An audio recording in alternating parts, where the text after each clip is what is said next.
მოგესალმებით, თქვენ უყურებთ რა ეს? ალბათ გაგჩენია მსგავსი შეკითხვები, რატომ და რისთვის იბადება ადამიანი, ან საერთოდ ინდივიდს აქვს თუ არა რაიმე პასუხისმგებლობა ვალდებულება საზოგადოების წინაშე. აღნიშნული შეკითხვები ფუნდამენტურია თავისი არსით. სხვა სიტყვებით, კაცობრიობას ხანგრძლივი ცხოვრების განმავლობაში არაერთხელ დაუსვამს ეს შეკითხვა. და თავისებურად არაერთხელ უპასუხია კიდეც თითოეულ მათგანზე.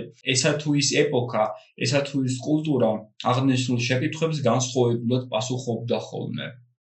და საინტერესოა შენ რა პასუხს გასცემდი მათ, როგორ უპასუხებდი, გთხოვ დამიწერე კომენტარებში. ალბათ მიხვდი. ამ ვიდეოში უნდა ვისაუბროთ ბარათაშვილის ლექსზე ფიქრნი მტკვრის პირას, რადგან ზუსტად ეს საკითხებია ამ ლექსში გამოკვეთილი, რადგან ზუსტად ამ შეკითხვებზე ცდილობს ბარათაშვილის ლირიკული გმირი გასცეს პასუხი. ეს ვიდეო იქნება სამნაწილიანი. ჯერ ვისაუბრებთ ავტორის შესახებ, შემდეგ ზოგადად დავსვამთ ამ აღნიშნულ საკითხებს და გავიხსენებთ თვითონ ლექსის შინაარსს, ხოლო ბოლოს კი ვიმსჯელებთ იმაზე თუ აღნიშნული საკითხები როგორაა გამოკვეთილი ლექსში. მოდი დავიწყოთ საუბარი, აღარ დავკარგოთ დრო. ამასობაში კი დააჭირე გამოწერის ღილაკს და მოიწონე ვიდეო.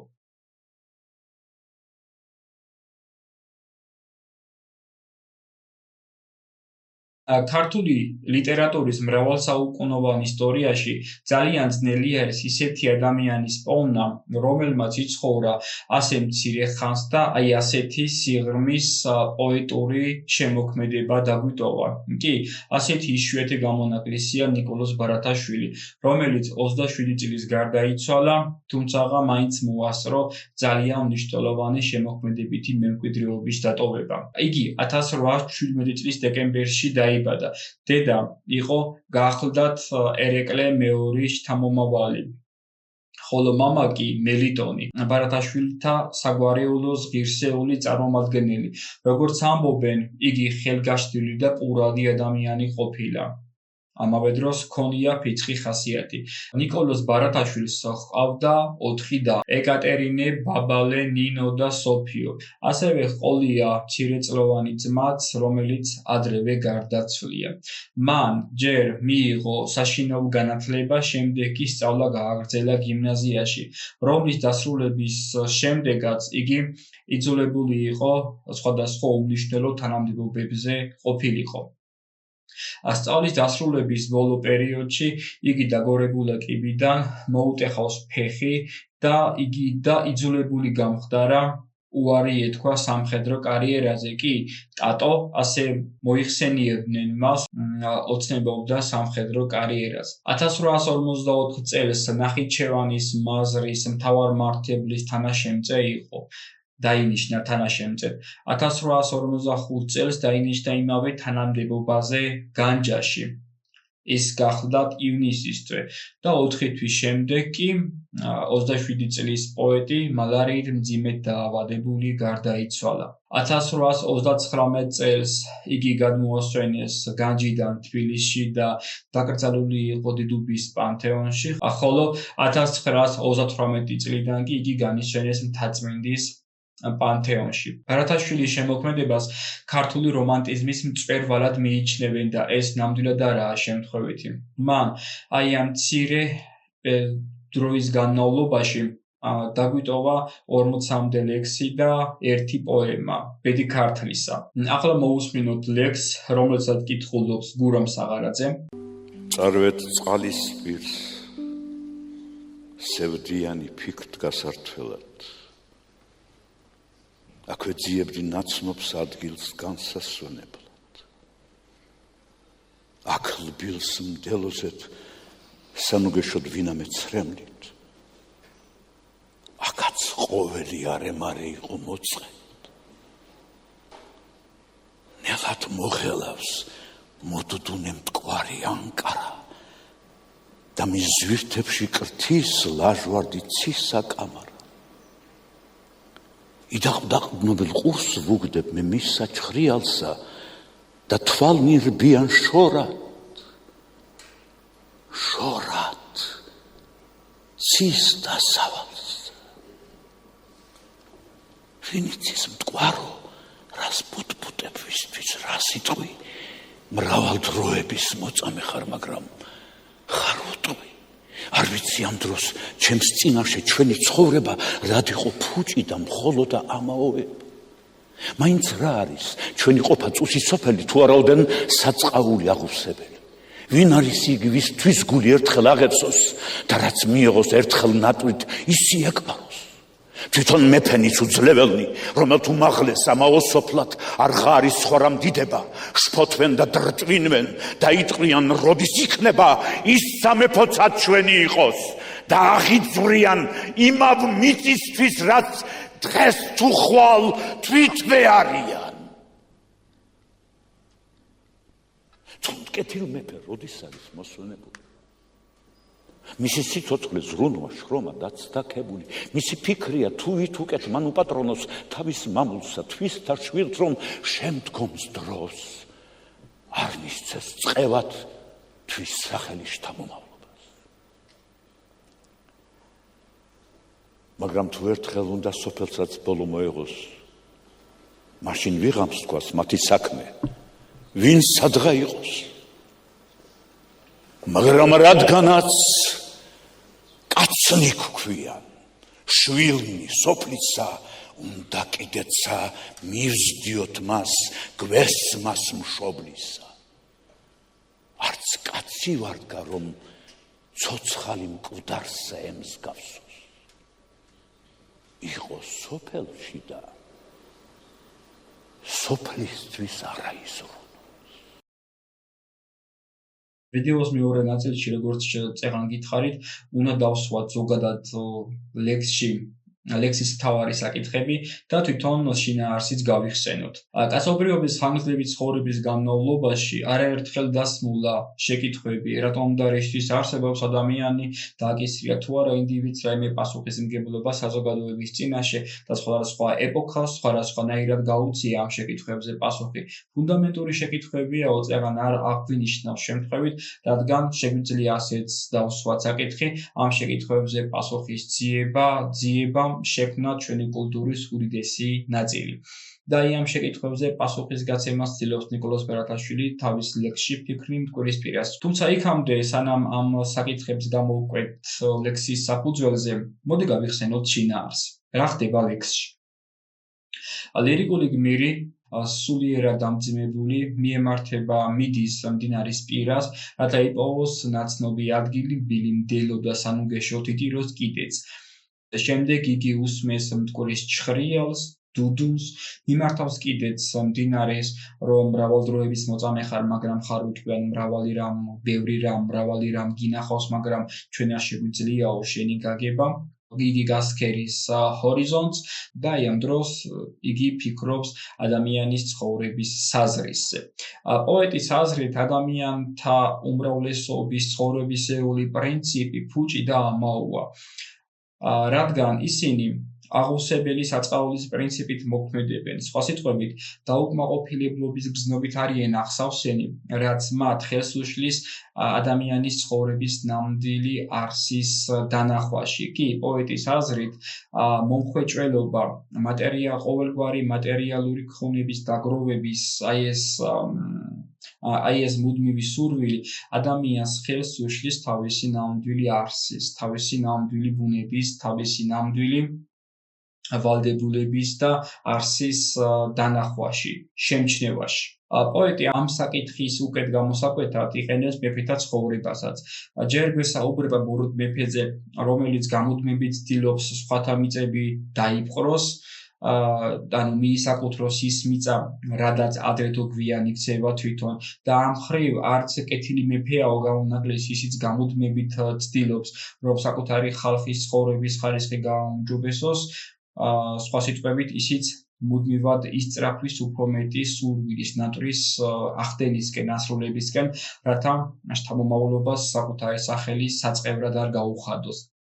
მეფეთა ცხოვრება ამ ლექსში შევთხოვით არაა წარმოჩენილი. პოეტისთვის იგი ერთგვარი არგუმენტია იმისა, რომ მეფეთ უმაღლეს ხელისუფალთ ყველაზე მეტი სურვილის ახდენის საშუალება, შესაძლებლობა აქვთ და იხდენენ კიდეც მათ, თუმცა ამის მიუხედავად ისინი ვერ კმაყოფილდებიან. და თუ მეფეს ამდენად სურს უფრო და უფრო მეტი სურვილის ახდენა, მაშინ რა გასაკვირია, რომ ჩვეულებრივი მოკვდავი ადამიანიც ამავე ცდილობს. და ზუსტად აი ასეთი ცხოვრებისეული პრინციპი, აღუსებელი საწყაულის მდგომარეობა არის მიუღებელი პოეტისთვის. და შემდეგ ლექსის ბოლო მონაკვეთში ის გამოკვეთს, რომ ადამიანის ცხოვრების საზრისი ცხოვრების არსი არის მსახურება საზოგადოებისა, რომ ადამიანი ვალდებულია სოციუმის წინაშე და აი ეს ვალდებულება, აი ეს პასუხისმგებლობა ანიჭებსო მის ცხოვრებას შინაარს, არსს. ადამიანის დანიშნულება, ადამიანის ფუნქცია არის იმ ხალხის, იმ საზოგადოების მსახურება, რომლის წევრიცაა თავად. ეს გახლავთ ლექსის შინაარსი, თუ შეიძლება ასეც ითქვას. ახლა კი მოდი გავამახვილოთ ყურადღება იმაზე, თუ აი ეს საკითხები როგორაა გამოკვეთილი ლექსში. როგორც ეკრანზე ხედავთ, ჩაშლილი მაქვს შეკითხვებად, შეგიძლიათ თითოეული მათგანს გაეცნო. ახლა ვეცადოთ ამ შეკითხვებს გავცეთ პასუხი. ამ შეკითხვებზე პასუხის გაცემა ჩვენ დაგვეხმარება მსჯელობის ტიპის ტექსტის აგებაში. პირველი, ეს გახლავთ ადამიანის პასუხისმგებლობა საზოგადოებისადმი. რას ნიშნავს პასუხისმგებლობა და არის თუ არა ადამიანი ვალდებული საზოგადოების სოციუმის წინაშე რაიმე თვალსაზრისით. თუმცა მოდით დავიწყოთ ამ შეკითხვის პირველ ნაწილზე პასუხის გაცემით. რა არის პასუხისმგებლობა? პასუხისმგებლობა ეს არის ვალდებულება ვინმეს მიმართ, ვინმეს ან რაღაცის მიმართ, ხომ ასეა? მაგალითად, მშობელი ვალდებულია, ანუ პასუხისმგებელია შვილზე, რომ შეუქმნა საცხოვრებელი პირობები აღზარდოს და ასე შემდეგ და თავის მხრივ შვილიც ვალდებულია მშობელზე, რომ როდესაც იგი მოხუცდება, მას მიხედოს, ხომ მას მოუაროს. ანუ ეს გახლავთ პასუხისმგებლობა ვალდებულება ვიღაცისადმი. ახლა რაღაცისადმი ეს საკითხის გამოვკეთოთ ბარემ, აი მაგალითად, თითოეული ჩვენგანი ვალდებული არის საკუთარი ქვეყნის სამშობლოს წინაშე. ეს გახლავთ პასუხისმგებლობა რაღაცისადმი, ხო? თითოეული ჩვენგანი ვალდებულია იმ საზოგადოების წინაშე, პასუხისმგებელია იმ საზოგადოების, იმ სოციუმის წინაშე, რომლის წევრიცაა თავად. სხვა სიტყვებით, ჩვენ ინდივიდები პასუხისმგებელი ვართ იმ სოციუმის წინაშე, რომლის წევრებიც ვართ თავად. ანუ ეს გახლავთ პასუხისმგებლობა რაღაცის წინაშე. და ვართ თუ არა ვალდებული საერთოდ ადამიანები სოციუმის წინაშე. რა არის საზოგადოება? საზოგადოება ეს გახლავთ ადამიანთა ერთობა. სხვა სიტყვებით, ადამიანები ქმნიან საზოგადოებას. ადამიანები ქმნიან საზოგადოებებს და თავის მხრივ აი ეს საზოგადოებები, ან გნებავთ საზოგადოება ქმნის ერთ ქვეყანას. შესაბამისად, თითოეული ინდივიდი, ანუ თითოეული ადამიანი არის საზოგადოების წევრი და რადგან მისი წევრია, ლოგიკურია, ვალდებულიცაა მის წინაშე. ასეთი ვალდებულებითი დამოკიდებულება პირველ რიგში ინდივიდებისთვისაა მოუგებიანი და რატო? რაც უფრო მეტი ადამიანი არის საზოგადოებრივ ინტერესებზე მოფიქრალი და შესაბამისად მოქმედი, მით უფრო უმჯობესდება აი ამ სოციუმში არსებული ცხოვრების ხარისხი. სხვა სიტყვებით, საზოგადოებრივი საკითხებით დაინტერესებული მეტი ადამიანი ნიშნავს უფრო ძლიერ საზოგადოებას. უფრო ძლიერი საზოგადოება ქმნის უფრო მეტ კომფორტს ინდივიდისთვის. რაც უფრო მეტი ადამიანი ინტერესდება აღნიშნული საკითხებისადმი, მით უფრო ძლიერია რა თქმა უნდა ქვეყანა, რომელშიც ჩვენ ცხოვრობ.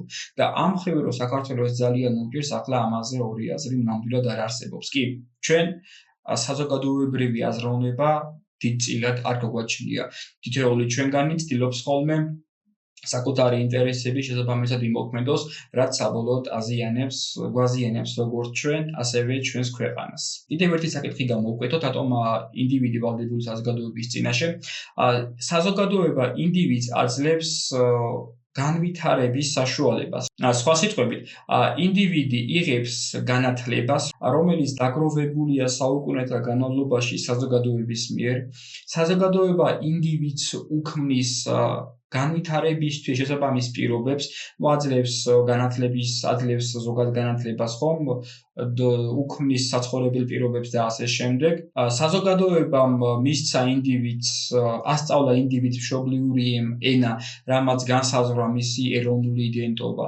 საზოგადოებამ გახადა იგი ამა თუ იმ კულტურის წევრად, რამაც ინდივიდს თვითმყოფადობა მიანიჭა და ასე შემდეგ. ანუ ინდივიდის განვითარებაში, ადამიანის პიროვნება ჩამოყალიბებაში ძალიან დიდი მნიშვნელობა აქვს სოციუმს. რაც უფრო უკეთაა კონკრეტული საზოგადოება განვითარებული, მით უფრო მეტად უწყობს ხელს ადამიანის პიროვნებად ჩამოყალიბებას. ესაც კიდევ ერთი არგუმენტია იმისა, რომ თითოეული ჩვენგანი უნდა ვფიქრობდეთ საზოგადოებრივად, უნდა ვიყოთ ორიენტირებული იმაზე, რომ ქვეყნისთვის, საზოგადოებისთვის მნიშვნელოვანი საქმენი ვაკეთოთ. რა ურთიერთობაა ჩამოყალიბებული ინდივიდსა და საზოგადოებას შორის? მოდი ვიტყოდი, არც თუ ისე სამართლიანია მათი ურთიერთობა და რატომ? რადგან სერიოზული დისბალანსია, რას გულისხმობ ამ დისბალანსში? ადამიანთა აბსოლუტური უმრავლესობა გამუდმებით ცდილობს საკუთარი ინტერესების შესაბამისად მოქმედებას. მას, ანუ ინდივიდს ყოველთვის აქვს საკუთარი მიზნები და გამუდმებით ცდილობს მათ ხორცს შესხმას. რა თქმა უნდა, ეს ცუდი არ არის. თითოეულ ჩვენგანს გვაქვს ჩვენი საკუთარი მიზანი და ვცდილობთ მათ ხორცი შევასხათ. ეს ჩვენ გვეხმარება თვითრწმენის ამაღლებაში, რაც საბოლოოდ უკეთეს ადამიანებად გვაქცევს. თუმცა ყოველთვის საკუთარი ინტერესებზე არ უნდა ვიყოთ ორიენტირებული, არ უნდა და გვავიწყდეს სოციუმის, საზოგადოების ინტერესებიც. თუ ჩვენ ამ ორს რაღაცნაირად დავაბალანსებთ ჩვენ თავში, საბოლოოდ ჩვენ ისეთ მოქალაქეებად ვიქცევით, როგორი მოქალაქეც მიაჩნია ნიკოლოზ ბერათაშვილის იდეალურად. პოეტის აზრით, ადამიანი მაღალი ზნეობრივი პრინციპების შესაბამისად უნდა მოქმედებდეს და ზუსტად ეს პრინციპები არ უნდა აძლევდეს მას საშუალებას საკუთარი ინტერესები ანაცვალოს საზოგადოებისას. კი, ეს პასუხისმგებლობა, ეს ვალდებულებითი დამოკიდებულება ადამიანის ზნეობის ქვაკუთხედს წარმოადგენს. იგი ერთ-ერთი მნიშვნელოვანი პოსტულატია ადამიანის სულიერი მდგომარეობისას. აი ეს საკითხი არის დასმული ლექსში „ფიქრნი მტკვრის პირას“. პოეტისთვის ყოველად მიუღებელია ჰედონისტური ცხოვრებისეული მისწრაფებები. მისი აზრით, ადამიანი არ უნდა გამოედევნოს ყოველ იმ მატერიალურ ღირებულებებს, რომელსაც სიკვდილი ძალიან სწრაფად, მალევე გაანადგურებს. პოეტის აზრით, ადამიანი უნდა იყოს ორიენტირებული ერთ მნიშვნელოვან ნიუანსებზე, როგორიცაა საზოგადოებისადმი მსახურება. პოეტის აზრით, ადამიანის ცხოვრებას მაშინ აქვს აზრი, როდესაც იგი ხალხისთვის, საზოგადოებისთვის რაიმე ღირებულს აკეთებს, რაიმე ღირებულს ასრულებს. სხვა სიტყვებით, ადამიანის ცხოვრებას მაშინ ენიჭება აზრი, თუ იგი საკუთარ პასუხისმგებლობას არ გაურბის საზოგადოების, სოციუმის წინაშე. აღნიშნულ საკითხებზე საუბრით, პოეტი ამზადებს მკითხველს იმისთვის, რომ გააცნოს საკუთარი თვალსაზრისი ადამიანის ცხოვრების საზრისისადმი. ადამიანის ცხოვრების საზრისი, როგორც წეგანთქვი, ძალიან ზოგადი საკითხია და შეიძლება თქვენ სხვანაირად უპასუხოთ ამ შეკითხვას, თუ რა არის თქვენი ცხოვრების საზრისი, მე შეიძლება სხვანაირად და ასე შემდეგ. თუმცა ამ შემთხვევაში ჩვენ გვაინტერესებს პოეტი როგორ უპასუხებდა ამ შეკითხვას და პოეტის აზრით, ადამიანის ცხოვრებას ანიჭებს შინაარს ის, რომ იგი ემსახურება საზოგადოების ხალხის ინტერესებს. ანუ პოეტის აზრით, ადამიანი ვალდებულია, ადამიანი პასუხისმგებელია საზოგადოების წინაშე, რომლის წევრიცაა თავად. და მისი შემოქმედებაც და ამ შემთხვევაში ეს კონკრეტული ლექსი სოფლის წინაშე აია მორალურ ზნეობრივი დამოკიდებულების გამოხატვას ემსახურება. სხვა სიტყვებით, მის ლექსს ზუსტად აი ეს სოფლისადმი, ანუ საზოგადოებისადმი, ხალხისადმი მსახურების უდიდესი სურვილი მსჭვალავს. და ზუსტად ესაა ცხოვრების საზრისი ადამიანისა, მისი აზრით, რა თქმა უნდა. შევაჯამოთ ახლა ჩვენი ვიდეო. ლექსი „ფიქრნი მტკვრის პირას“ ფილოსოფიური ლექსია. პოეტი დაახლოებით 19-20 წლის იქნებოდა, როცა იგი შეიქმნა, 1927 წელს არის ეს ლექსი დათარიღებული და პოეტი, როგორც ვთქვით, დაიბადა 1917 წელს, ამ დაახლოებით 1907 წლის დეკემბერში. ანუ დაახლოებით 19-20 წლის იყო პოეტი, როცა მან ეს ლექსი დაწერა. ასეთი ფილოსოფიური საკითხებით დაინტერესებული პოეტი, ასეთი მნიშვნელოვანი ფუნდამენტური შეკითხვებით შეიარაღებული ადამიანი ლოგიკურია, რომ ქმნის ისეთ შემოქმედებით მემკვიდრეობას, რომელიც საუკუნეებს უძლებს და აი დღესაც 21 საუკუნეში განვიხილავთ მის შემოქმედებას, რომელიც შექმნილია მე-19 საუკუნის პირველ ნახევარში. აი ამის თქმა მსურდა ამ ლექსთან დაკავშირებით, თუ რაიმეს დაამატებ დიდი სიამოვნებით წავიკითხავ თქვენს მოსაზრებას კომენტარებში. არ დაგავიწყდეთ ვიდეოს მოწონება და არხის გამოწერა. დროებით!